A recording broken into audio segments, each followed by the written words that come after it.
the way the meta is right now is like Bruiser's bot lane, right? And a bunch of mages. So it's because AD carry nerf, their stats got nerfed as well as their items. Crit itemization, it's just too expensive. So people are just like, well, why don't we just play other stuff in the bot lane, like Bruisers and mages, because they spike with like levels. Secondly, games are ending faster. AD carries aren't gonna get to their like 3-item power spike in 1v9 anymore. Games are like ending after the first Baron. So it's like a snowball meta, because you just need one good team fight and you'll probably will win the game.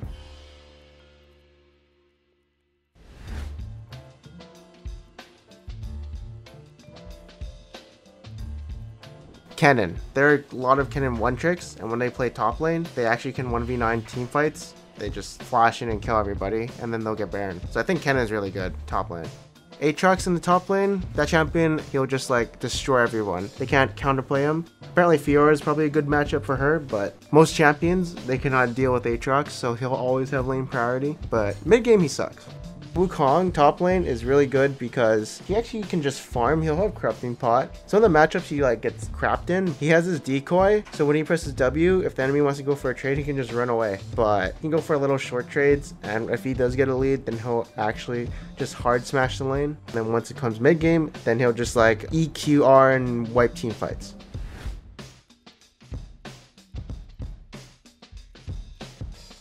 For jungle, the best jungler in my opinion in this patch is Kindred. Kindred is really good at snowballing. Kindred has a lot of sustain in the jungle because of her new W, and also now her W scales with attack speed. So now that thing does a lot of damage, especially when you have a lot of marks. When you get like 8 or 10 marks, then the game's over. Also, you have self-peel. She's just a 1v9 champion who can do everything, does damage, has utility, early game, and scales really well.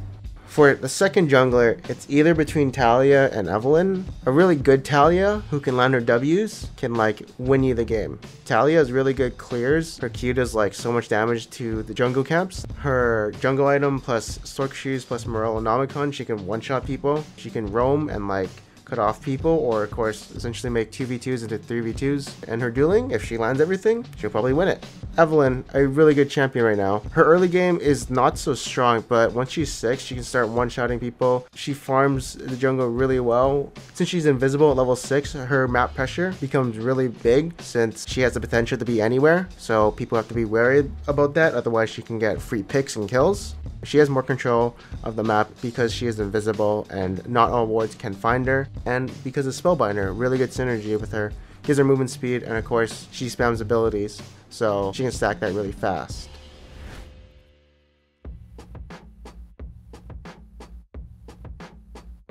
So Aurelion Sol, that champion has the most lane priority out of any other champion. He pushes level 1s to 3, gets a free back, and can also contest anything. Like if anyone wants to contest the scuttle, he'll always be there first. His E is what gives him movement speed, and he can fly in. He can also gank people, just push in mid, roam, and team fights as well. If the enemy explodes all of their stuff, he is there to clean up. Talon is a champion that the reason he has lane priority is because he always has kill pressure on the enemy. If the enemy walks into his W range, he can Q onto them, auto, and then ignite and proc his passive. And that person who walked into him has now died.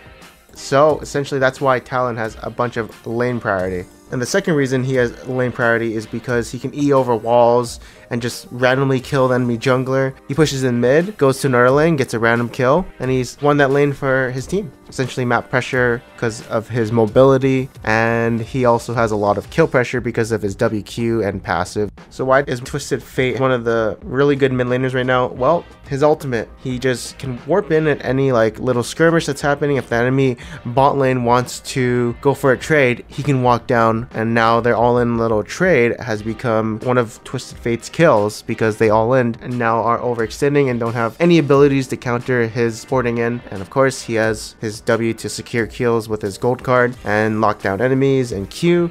A lot of champions in the mid lane, I think, used to punish Twisted Fate, but now there's so much sustain in the game. He doesn't care. He can like take the poke and use a refill of pot, or even go grasp inspiration. Apparently that's where people are going. He just wave clear with his Q and W, and then roams.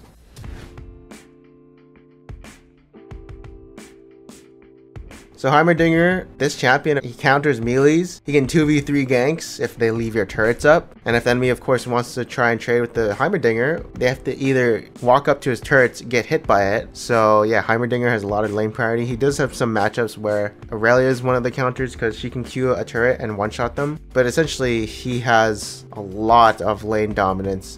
Yasuo doesn't really care about levels, that's why he doesn't have to be mid or top. When he's with a lane partner in the bot lane, he has more freedom to do a lot more things. He's protected, essentially. What Yasuo wants to do is get Infinity Edge and Phantom Dancer so he can have a 2-item power spike and just kill everyone. If you do get like new crit items, then you're gonna 1v9, and since Yasuo already is going Conqueror, he has an insane power spike. The champion I feel is super strong if you know how to play him in the bot lane. Draven has always been a snowball champ. You get him 1 kill, his passive gives him like so much gold. Since crit items haven't been his thing, he can just go like AD. People are going Stormrazor with Bloodthirster, and honestly, Draven, his lifesteal coming from his Q makes him a really good skirmisher. So, you know, he just wants to like fight these little early game, mid game team fights, and if he can get going, he can snowball and win you the game.